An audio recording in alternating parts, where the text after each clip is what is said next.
जैसा कि आप जानते हैं कि पहले भी मतलब उन्होंने आश्वासन ही हमें दिए हैं, बार बार ये वो बोलते आए हैं।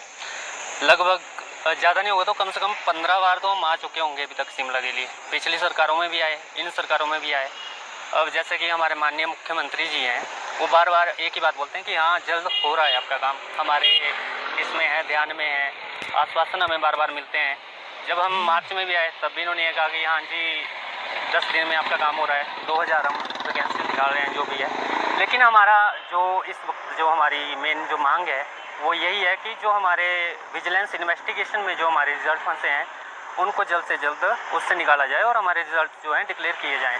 मेन चीज़ है कि 9 मंथ पहले मतलब इनका आया 24 दिसंबर को शायद इन्होंने किया था, 965 था। उसके बाद लगातार कई आए इनके पास, तो उनका भी कुछ अभी तक नहीं निकला है। उनकी भी अभी तक वो चालान इनका सबमिट नहीं हुआ है।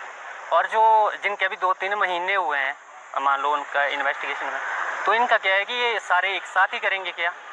तो जिसका जो कंप्लीट होती जा रही है इन्वेस्टिगेशन, एटलीस्ट आप उसको तो बाहर निकालो हैं कि जो हमारे विजिलेंस इंक्वायरी के अंडर जो रिजल्ट चल रहे हैं उनको बाहर निकालें, क्योंकि बहुत ज़्यादा डिले हो चुका है। पहले आपका कमीशन स्टार्ट हुआ, आपने बोला पब्लिक सर्विस कमीशन एग्ज़ाम लेगा और वही रिज़ल्ट निकालेगा, लेकिन आज तक उन्होंने 1-2 रिज़ल्ट के अलावा और कुछ नहीं निकाला है। विजिलेंस इन्वेस्टिगेशन के जो अंडर थे वो भी एक भी अभी तक क्लियर नहीं हुआ है। दूसरी बात उन्होंने कही थी कि वही हमारे जो अगले आने वाले एग्जामिनेशन है वही उनको लेंगे। एक इन्होंने HRTC का एक मीठी गोली हमारे को दी कि चलो ठीक है ये ले लो, लेकिन हर बंदा भी HRTC नहीं दे सकता है, हर बंदा HS साहब का नहीं दे सकता है।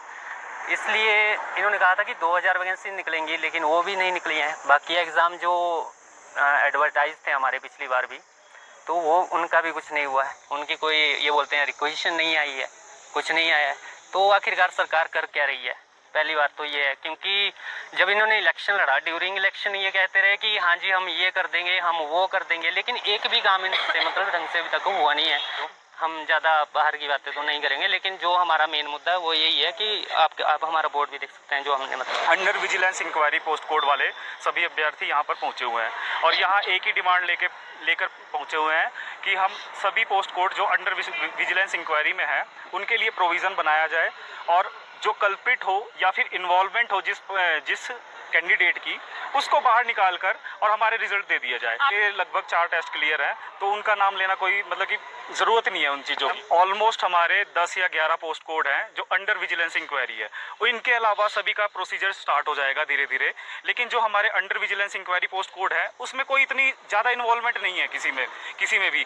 इनको आराम से पकड़ा जा सकता है। और जो आपके क्या बोलते खरीदने और बेचने वाले थे ना, एक कोई अपनी टैटू की दुकान खोल के अपनी स्टार्ट कर दिया है, अपनी रील डालता रहता है, और यहाँ जिन्होंने 10-10 महीने पढ़ाई करी है वो लोग यहाँ आके आपका धरना प्रदर्शन कर रहे हैं। CM साहब से हम पता नहीं कितनी बार मिले हैं सर, एक बार भी अगर मीडिया में आकर इस तरह स्ट्रांगली बोल देना कि आप लोग आराम से घर में बैठो, जिन्होंने मेहनत करी है ना उनको डरने की जरूरत नहीं है, और जो कल्प्रिट है ना उनको हम बाहर निकाल के हम आपका रिजल्ट देंगे, तो हमें क्या जरूरत पड़ी है यहाँ आने की? हम ये आश्वासन चाहते हैं। बेशक वो यही जवाब विधानसभा में रिटर्न में बोल दें।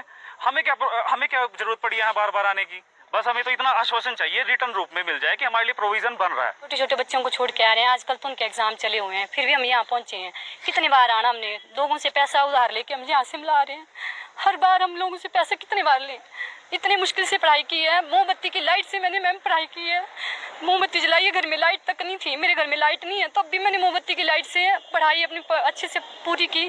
फिर भी अब चाहे बीजेपी हो चाहे कांग्रेस हो, फीस कौन रहा है इसमें? आम आदमी, हम जैसे गरीब लोग पीछे जा रहे हैं, जो मेहनत करके हमें कुछ भी नहीं फल मिल रहा है। क्या फ़ायदा मैम हमारे पढ़ने का, जो हमें फल ही नहीं मिल रहा है उसका। हमें न्याय चाहिए, बस हमारा रिजल्ट अब आना चाहिए। 1 साल हो गया मैम, हद हो गई। अब हम इतने मर रहे हैं, रोज मर रहे हैं, घुट घुट के मरे से तो अच्छा है कि दिन मर जाए, रोज के मरने से तो अच्छा है कि एक दिन आज हमें मरी जाए। हम बहुत के अंडर फंसे हुए हैं, उनका कंडीशनल जॉइनिंग दी जाए। और मैम सर 9 महीने से हमें आश्वासन दिए जा रहे हैं कि आपका रिजल्ट आ जाएगा, लेकिन आश्वासन ही है। हमें कंडीशनल जॉइनिंग चाहिए। और बच्चे मैम इतनी दूर से आते हैं, पॉसिबल नहीं होता मैम, कुल्लू चंबा इतनी दूर से आना। तो और सर की खुद की स्टेटमेंट थी कि जहाँ पे मार्क्स लीकेज होएगी उसको कैंसिल किया जाएगा, बाकियों को कंडीशनल जॉइनिंग दी जाएगी विदिन 2 मंथ, विदिन 3 मंथ। लेकिन अभी तक कुछ नहीं हुआ मैम, आश्वासन ही मिलता है हमें हमेशा से।